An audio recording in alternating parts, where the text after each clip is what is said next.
தம் கிருபை பெரிதல்லோ, என் ஜீவனிலும் அதே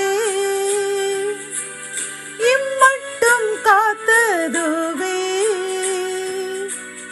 இன்னும் தேவை கிருபை தாருமே, இன்னும் தேவை கிருபை தாருமே.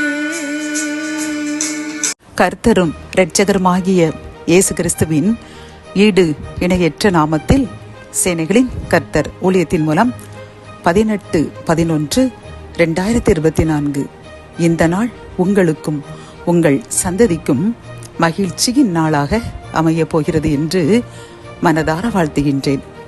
இன்று நாம் அறியவிருக்கும் கிருபையின் வார்த்தைகள் ஏசாயா 60 அதிகாரம் 1 வசனம்.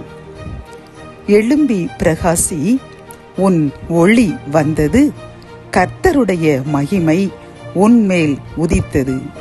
கத்தோலிக்க வேதாகமம் இவ்வாறு கூறுகின்றது, எழு, ஒளி வீசு, உன் ஒளி தோன்றியுள்ளது, ஆண்டவரின் மாட்சி உன்மேல் உதித்துள்ளது என்கின்றது.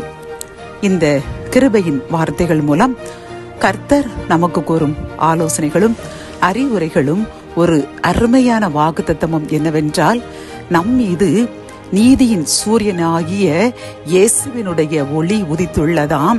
நாம் பிரகாசமாக வாழ்ந்து நம்முடைய பிரகாச ஒளியில் பிறரையும் நடத்தி அவர்களையும் ஒளியின் பிள்ளைகளாக மாற்ற வேண்டும் என்று இந்த வசனத்தின் மூலம் கர்த்தர் நம்முடன் பேசுகின்றார். பிரியமானவர்களே, இன்று இந்த வசனம் நமக்கு கூறுவது என்னவென்றால், நாம் இறைவனுடைய பிள்ளைகளாக வாழ்கின்றோம், நன்கு வேதம் வாசிக்கின்றோம், ஆலயத்திற்கு செல்கின்றோம், கூடுமானவரை பரிசுத்தமாக வாழ வேண்டும், இறைவனுக்கு பிரியமான வழியில் நடக்க வேண்டும் என்று நாம் பார்த்து நடந்து கொண்டிருக்கின்றோம் அல்லவா? கர்த்தர் நம்மேல் பிரியப்படுகின்றார். பிரியப்பட்டு அவர் கூறுகின்றார் இந்த கிருபையின் வார்த்தைகள் மூலம், உன் மேல் என்னுடைய ஒளி உதித்துள்ளது, நீயும் உன் சந்ததிகளும் இன்றிலிருந்து ஒரு ஒளியின் பிள்ளைகளாக, ஒரு பிரகாசத்தின் பிள்ளைகளாக வாழ்வீர்கள்.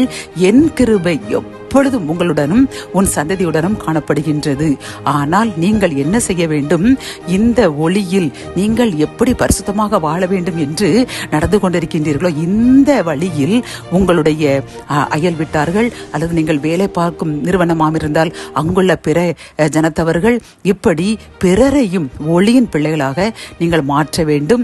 அவர்களுக்கும் இயேசுதான் உண்மையான தெய்வம். நீங்கள் இயேசுவை விசுவாசித்தால் இந்த பாவ இருளில் இருந்து நீங்கள் ஒளிக்கு வருவீர்கள். அப்பொழுது தெய்வீக சமாதானம் உங்களையும் உங்கள் சந்ததியும் வந்து சேரும் என்று கர்த்தருடைய மகிமையை நாம் அவர்களுக்கு எடுத்துக் கூற வேண்டும் என்று கூறுகின்றார். பிரியமானவர்களே, ஆகவே நாம் இன்றிலிருந்து என்ன செய்ய வேண்டும்? நம்முடன் இருப்பவர்கள், நம் அண்டை விட்டார்கள், நமது உற்றார் உறவினர்கள் அல்லது வேலை பார்க்கும் இடத்தில் உள்ளவர்கள், இவர்களிடம் இயேசுவின் அன்பை கூறி, நாங்கள் இப்படி மகிழ்ச்சியாக இருப்பதற்கு காரணம் இயேசு, நீங்களும் அவரை விசுவசியுங்கள், ஒளியில் நடவுங்கள், உங்கள் சந்ததியும் நீங்களும் ஆசீர்வதிக்கப்பட்ட சந்ததியாக, ஒளியின் பிள்ளைகளாக என்றும் சமாதானத்துடன் வாழ்வீர்கள் என்று நாம் எடுத்துக் கூற வேண்டும். ஆகவே இன்றிலிருந்து அப்படி எடுத்து கூறுவோம், அவர்களையும் ஒளியின் பிள்ளைகளாக மாற்றுவோம். கர்த்தருடைய ஆசீர்வாதமும் அவருடைய ஒளியும் என்றும் நித்தியமாக தலைமுறையாக நம்மையும் நம் சந்ததியும் தொடர்ந்து வரும். ஜெபம். என் அன்பு தகப்பனே, இன்று இந்த கிருபையின் வசனத்தின் மூலமாக, வார்த்தையின் மூலமாக, அப்பா, உமது ஒளி எங்கள் மேல் உதித்துள்ளது, நாங்கள் உமது ஒளியில் நடக்கின்றோம், எங்களுடன் நீர் இருப்பது போன்று எங்களுடன் சேர்ந்தவர்களையும் உமக்குள்ள ஒளியின் பிள்ளைகளாக மாற்ற வேண்டும் என்று கூறின அந்த அருமையான செய்திக்காக நன்றி அப்பா. நாங்கள் இன்றிலிருந்து நாங்கள் மட்டுமல்ல, எங்களுடன் உள்ள புற இனத்தார் அல்லது நாங்கள் வேலை பார்க்கும் இடத்தில், நாங்கள் வசிக்கும் இடத்தில் உள்ள பிற மக்களுக்கும் உமது ஒளியை எடுத்துக்கூறி, உமது அன்பை எடுத்துக்கூறி, அவர்களையும் ஒளியின் பிள்ளைகளாக சமாதானத்துடன் வாழ நாங்கள் வழி செய்வோம் என்று உறுதி எடுக்கின்றோம். என்னுடன் சேர்ந்து யார் யாரெல்லாம் இந்த உறுதி எடுக்கின்றார்களோ எங்களுக்காக ஜெபிக்கிறோம். எங்களை ஒளியின் பிள்ளைகளாக நடத்தும், பிறரையும் நடத்த கிருபை தாங்க.